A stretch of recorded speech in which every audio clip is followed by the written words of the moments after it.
Yeah, 100%. Well, you talk about the pundits. Now, I was chatting to Jamie Heaslip, who you were with for RTE, weren't you? Pre-match, and he was slagging us. I was with Zebo on Wednesday. He was slagging us. What was your prediction pre-match, just before we get into the bones of the game? What did you honestly say? I did say, I said, look, it's on form, you can't back England. But realistically, England were the most dangerous team. I thought England and Scotland were the two hardest game we were going to have. I mean, Scotland, I thought their attack would potentially ask questions, and England always had the potential to step up. But we hadn't seen it. But when you have the players they have, and a bit of a cause, but I didn't think they were going to be as good as they were. I mean, they stopped us in our tracks attack-wise, and then they ripped us apart with their attack, like all the focus on Felix Jones, the blitz, and it definitely was good, but I thought how they played with ball in hand, I mean, it was exceptional, so within 2 weeks to go from the Scotland performance to that. So I thought it was going to be a tough game. I thought Ireland were going to win, but I did think England had the most potential to step up. I love how Goodey keeps going at Jamie Heaslip, even though Goodey said a victory for England would be a loss of 18 points or within 18 points of Ireland. Yeah. You did say that, Andrew. Listen, I love how you've manipulated me, though, but you've manipulated me to blaming Jamie Heaslip on talking about how bad England are going to be, when actually you yourself said you would be happy if England come within 18 points of Ireland. No, I didn't. I didn't say I'd be happy. I said, listen, I think there is a chance if we play. You did say you'd be happy. Exactly how I've talked about on this podcast for quite some time about England and how they need to play. And if we go back to it, Jim, you said the only way England are going to beat Ireland is if they get into an arm wrestle and don't play with the ball and kick it lots and box kick and put them under pressure that way, which we beat Ireland at their own game. And I'll put my hands up. I predicted Ireland were going to win by 18 points. But it's everything that every England fan, every England pundit has been talking about and saying how England should play. We put width on the ball. We got our exciting players in the game with shape. We play with intensity. We play with pace. We play with width. Our defence obviously was physical. We were physical with the ball in hand.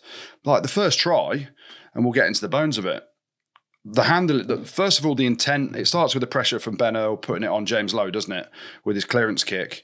Then the intent from Furbank to have a dig on the far side from a counter-attack. Whereas, when have we done that for the last however long? Every time we got the ball, we've just hoofed it back, haven't we? So, Furbank's gone with the counter-attack. Obviously, Freeman sits down Calvin Nash. Geez, what a hit that was. Hope he's okay, by the way, because that was an epic collision.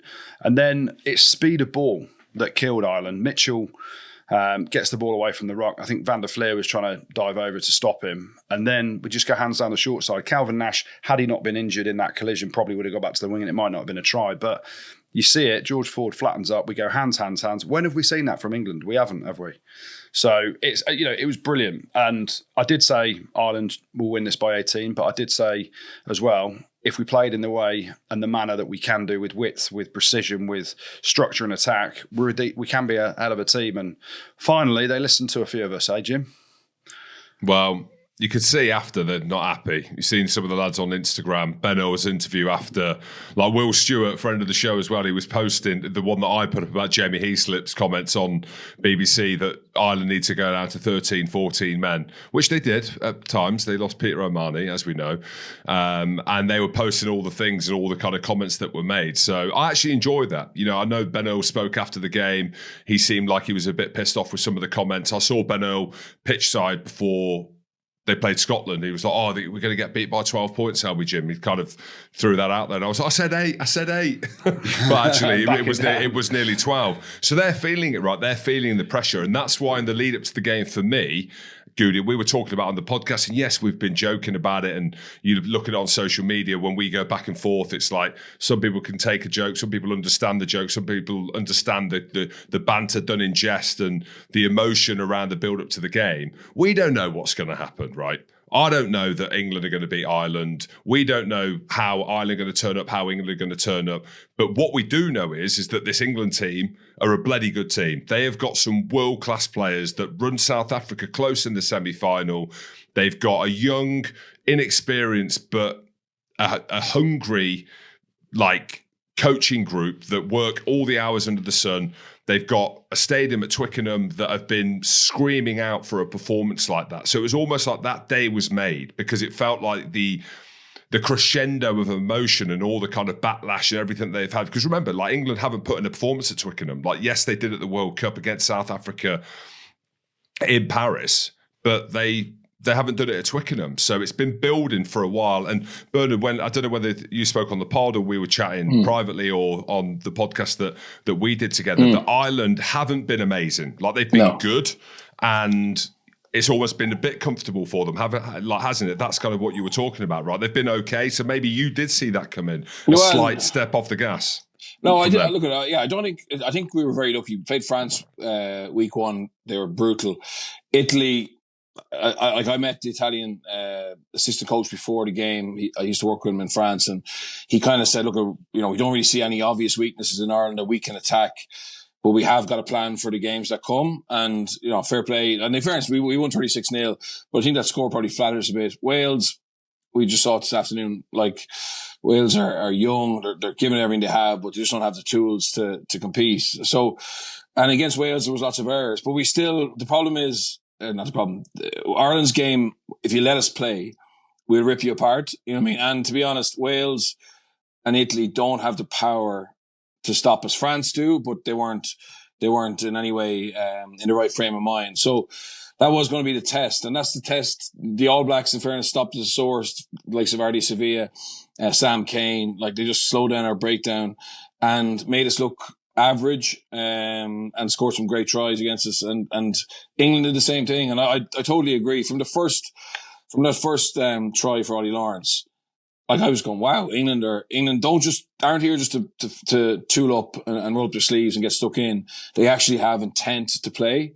And I thought Furbank was brilliant, but like, I mean, if you look at how those two centres work back, it's just something obviously been working on, but hasn't happened. I thought Ben Earls' interview was brilliant because real emotion, and you can see he plays with that, and he celebrates all the things that England have done positively over the last 2 years. But the reality is, like, any criticism they got, I would say, was pretty fair. I think they've been underperforming, and and in fairness, if they use that chip on the shoulder and circle the wagons to get an emotional performance. And he spoke about, Danny Kerr's 100 cap, and obviously Jamie George lost his mum. And they are all really strong emotional drivers.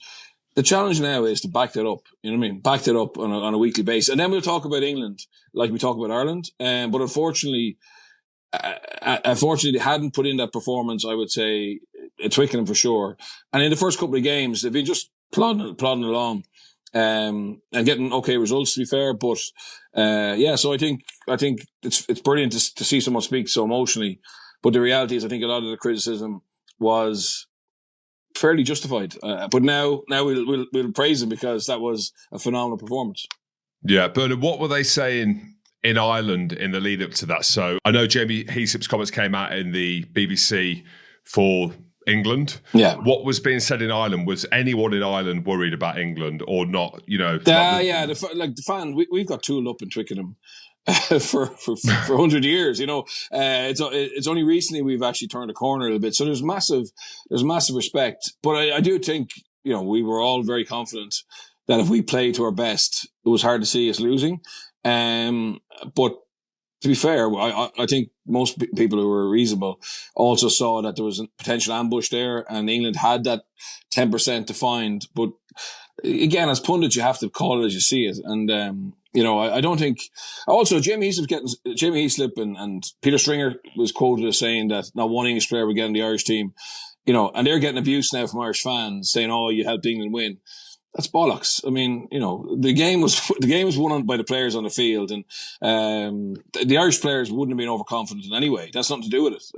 It was just beaten by a better team who targeted us in a way we haven't been targeted for a while, and had the players to do it. Like, that's the thing. You have to have the cattle to take away some of those strengths Ireland have. And I just thought Georgia Martin, the decision to play Ollie Chesnam at 6.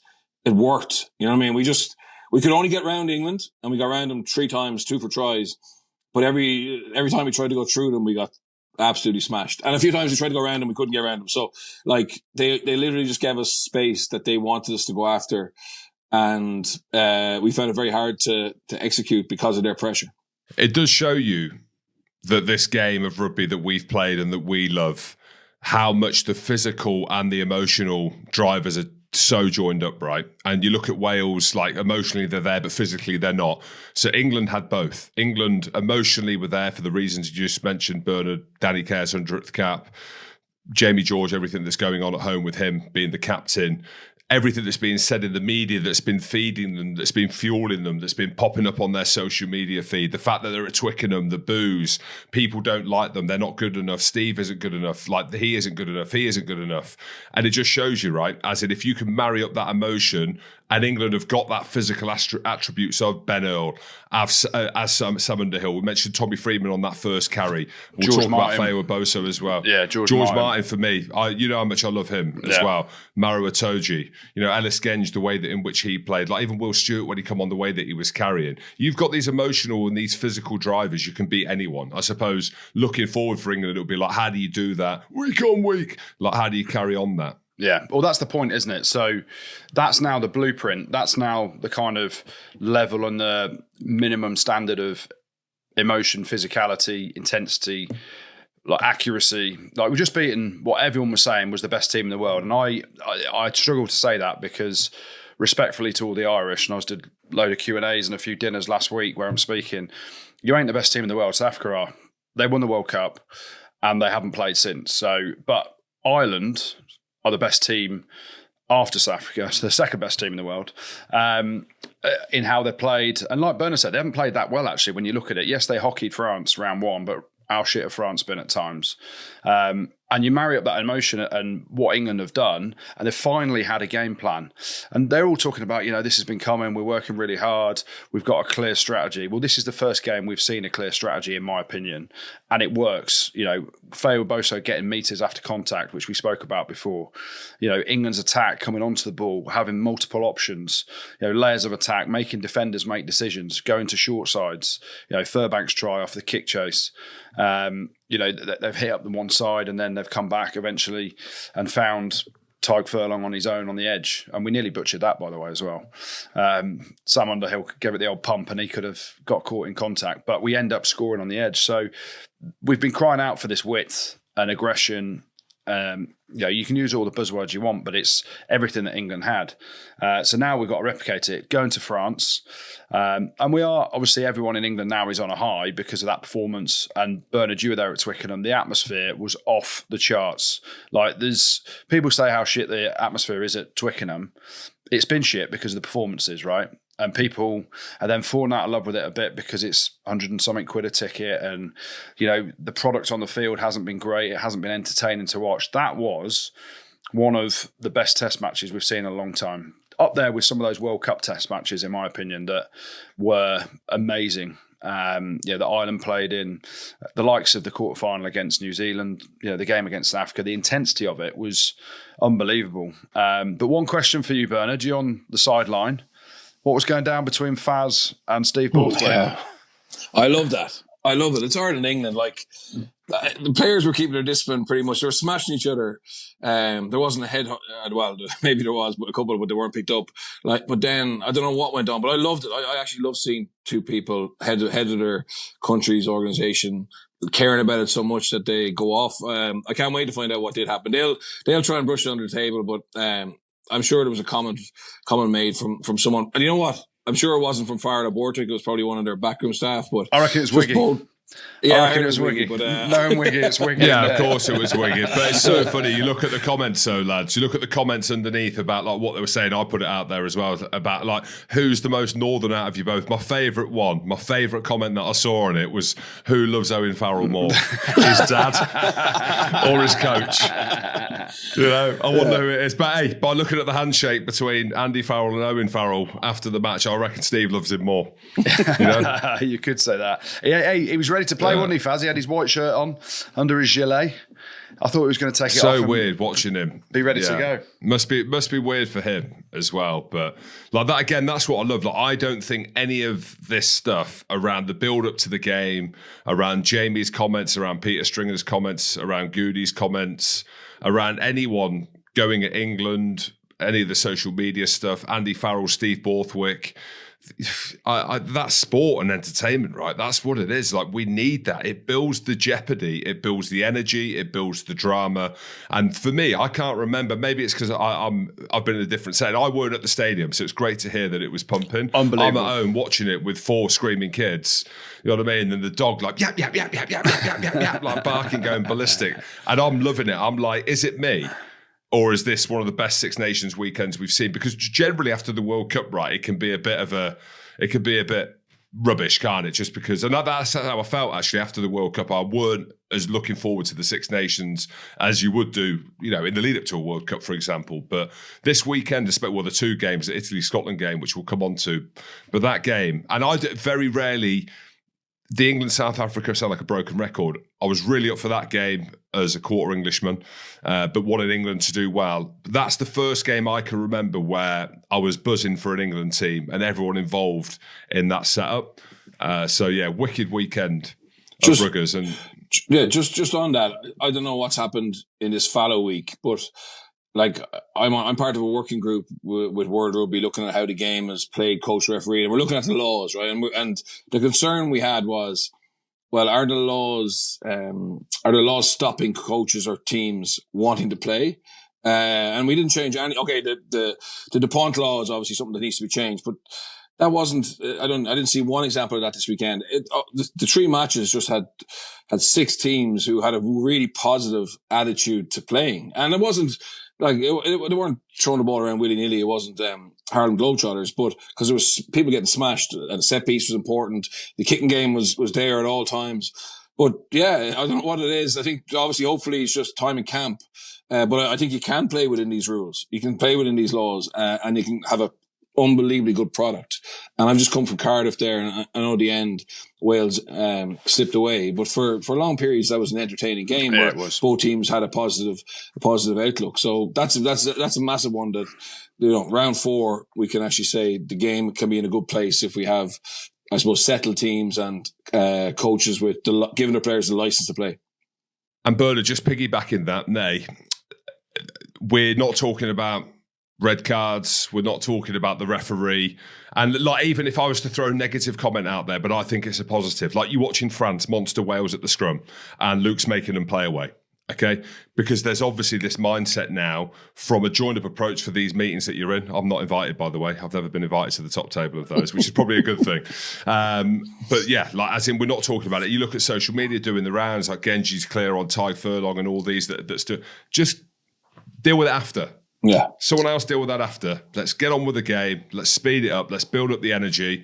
Let's hear Rag and Bone Man on TV, please, if we can at half time. That would be you didn't want to hear from Johnny? Rob saying no, he's not feeling it. You didn't want to hear from Johnny Wilkinson? Mate, Johnny thought Rory Underwood was playing listen, so. And I love Johnny. Johnny, I love you, mate. I know you listen as well. He thought Rory Underwood was playing, which is fine. Because hey, it's fine. He's way better tackler this time around, Rory Underwood, than he was when he played. He was smashing. Oh my goodness, mate. Rory Underwood could hit a man. I'll tell you that, mate. Looking at that. One of the things I want to ask you then, Bernard, with this working group you're in, and I don't want you to name names of other people that are in there, but the big thing at the weekend, the 6-2 bench sort of counted against Ireland a little bit, and it's been a big bone of contention for other people. We've seen the bomb squad, we've seen 7-1. Forwards to backs and all that stuff. One, did you think that had a big impact on Ireland? Did it come back to haunt them? And 2, is that something that's being spoken about? Because ultimately, the athletes now are freaks, aren't they? So they can go, and some are trained to play 30, 40 minutes, that's it. And therefore it's harder to kind of find space sometimes. But also the flip side of that is, because they are fitter, we can hopefully play with the ball more. So where's the balance on that? No, look, we haven't looked at that yet. I think it is something to look at, but I like it. I like the risk. I love it. Or I like risk and reward. You know what I mean? Like, Ireland made a gamble. They thought, 6 forwards would have been beneficial coming on against England, matching their pack.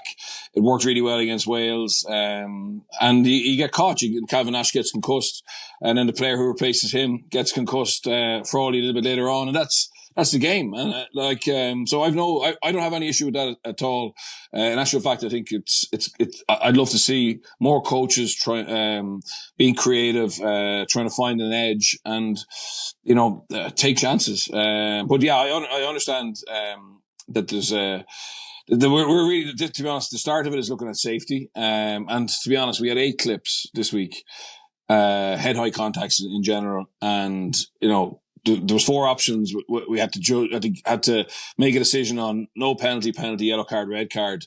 And the discrepancies across us, supposed experts, in what we felt was, like, I actually left the meeting feeling more sorry for referees and TMOs, because we couldn't agree upon, as a group of people who love the game, we weren't consistent in what we saw, even with multiple angles, with a month to think about it. And it's very difficult for them. And but with that, Bernard, but on that one there, specifically on the kind of head-high tackles, and look, we've spoken about it on here, it's a discussion that comes up and it is a trial by social media. Was it with your gut, though, or with your head, or what you think that they're thinking? So you giving your honest opinion saying that, like, no, that's not a red card, or you trying to guess what the referee should be giving? That was our job, was to actually say, when we see this incident, do we think it's penalty, no penalty, rather than what they're going to say. And again, like some of the ones where I thought were red cards, the referees on the call were able to say why they didn't think it was. But you know what I mean? So it's very difficult. I think the Ellis Genge one on Tyke Furlong, like, you're trying to make a massive clear out. I haven't seen any angle where there's clear evidence of a head contact. I think it's brilliant that was play on. You know what I mean? And Tyke Furlong jumped up. It was in the car park. It was in Matt Dawson's boot. I actually don't even know if he jumped up on purpose. I think the power of the hit spun him over. But he thought about milking that. Let's be honest. He thought about milking that, and then Andrew, he was eating sausage rolls in the car park, mate. Yeah, he wasn't sure whether he got hit on the chin, so he got back up. But we are seeing too much milking. What I need to know is, TMO Andy here never gets it wrong. Where's my invite to those? I'd get them all right, lads. They're worried you'll eat all the biscuits. I'll canvas for you, Goody. Yeah, I'm only in myself by the skin of my teeth, so I'll wait till I try and get a bit more credibility first. Right, before we move on with all the love of England and we move on to the love of Italy, Bernard, Andrew, you know who I thought stood out, and I'm happy to just reel them off. But more importantly, Bernard, let's go to you first. Who stood out for England? Who are you most impressed by? Look, before the game, I've seen Feyi-Waboso play this year in the Champions Cup and the Premiership, and he's lit it up. And I obviously followed the whole tug of war between Wales and England, saw him come on against Scotland. So I rang a guy, Rory O'Loughlin, who played for Leinster. He's now in Exeter, and he said he's scary. He's scary. That's how good he is. And I did say before the match, I said, look, if England are going to win, someone's going to have a Wordley, or maybe 2 or 3 of them. And it ended up being 6 or 7 of them. But for me, while he didn't score, I just thought every time he got the ball, his power and his illusion. And in fairness, he made that tackle that he broke on Bundy Aki that led to the penalty advantage, that led to the drop goal. That takes, you need someone to go forward there. And he did that. So I just can't wait to watch him play for England, for Exeter, maybe for British and Irish Lions if he keeps kicking on. He looks to be a bit of a freak. Yeah, we talked him up on air, Goody, didn't we? Yeah. Like, we spoke about him a few weeks ago, and you've got to be very careful with talking up youngsters. But for me, undeniable. Like, watched him play, like, out of one eye when I was watching the TV in one game. I was like, fucking hell, who's this lad?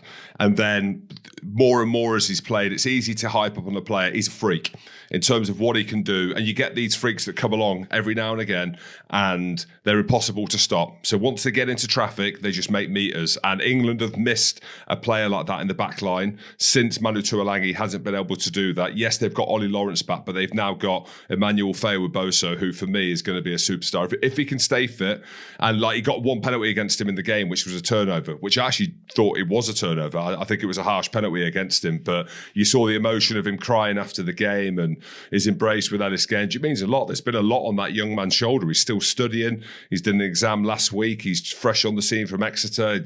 Everything that happened at Wasps, was he going to go to Wales? Should he have gone to England? And he performs like that on the biggest stage, first home game, first start, and he was just class. Mate, good on him. Can you imagine him strolling back into Exeter Uni after we dust up France this week as well? Like the biggest of big dogs. He's gone from, playing National One, a year ago to being a physical freak and rugby intelligence. Obviously, Rob Baxter knows what he's doing down there. They've educated him pretty well in parts of the game, but he's got the absolute X factor.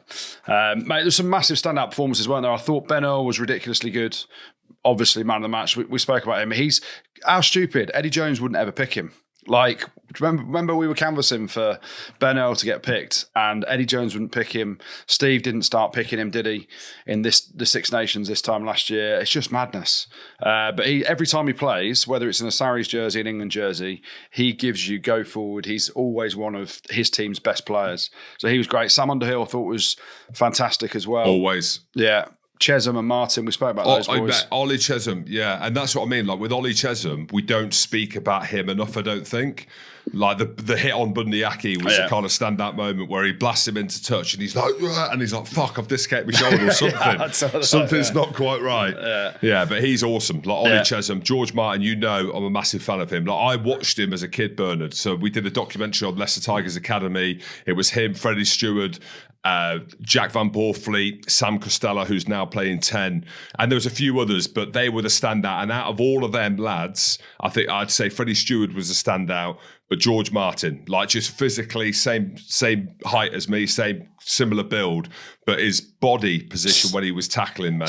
Hold on, similar build to you. He's a lot bigger. You're a fucking bag of bones, pal. What are you on about? He's an animal. 8% body fat. 8% body fat. Are you putting yourself in the same bracket? All right, he's got a beard. Okay, he's got a beard like me. Wicked. Yeah. So out of all of them, I was like George Martin. And again, you go back, broke a record to the game against South Africa. The way in which he played. The game is about collision. It's about, to quote Sam Warburton, violence, and he brings that in fucking abundance. And like he was standout as well, as well as Ben Earl, who I agree was man of the match. But I thought Ollie Chesham doesn't get mentioned enough, and we'll big up George Martin as well in his class. I'll tell you who else needs a big shout out as well, because he's taken a bit of heat on social media and other things. George Furbank at fullback. Yes, he made one error just before half time where he just got his feet on the touchline as he was catching, I think it was James Lowe's clearance kick. But I thought Furbank, his intent, that's everything we see in a Saints jersey that's now translated to an England shirt because he's allowed to play that way. So Furbank needs a shout out. And then Marcus Smith, me old plums. Yes, it's penalty advantage. He gets the drop goal, but his impacts on the game when he came on, the little break, the little offloading game that breaks down Ireland's defence. He's the man now, Marcus Smith. Give him the 10 shirt. Say thank you very much to anyone else, and then we've got to back him now to the hilt. No, I think Marcus Smith was excellent, and obviously he's phenomenally talented. I think George Ford deserves credit because you don't get 20 minutes. He was good. You don't get an attacking performance like without a 10 who's obviously as influenced him all the last 2 weeks as well. I just thought for the little moments when he wanted to run, I thought he executed pretty well. So, but Smith's obviously, Smith with Mitchell together and getting that quick ball that those big, powerful runners are giving England. And with the shapes they have, like the shapes were very like Ireland at times, but they executed. I mean, even like look at Maritoje's line for the Furbank try where he looks like he's about to run a hard line and then he just eases off and drifts off and he gets, I think he gets an offload and gets the pass away. Like little subtleties like that were really nice to see England put together. Yeah. Hey, what a winner. Best team in the world now we are. Yeah, we are the best team in the world. Andrew, I love how you say we. I thought you were going to say they. They are. We are, mate. I'm English till I die, Jim. Pod. Rugby pod.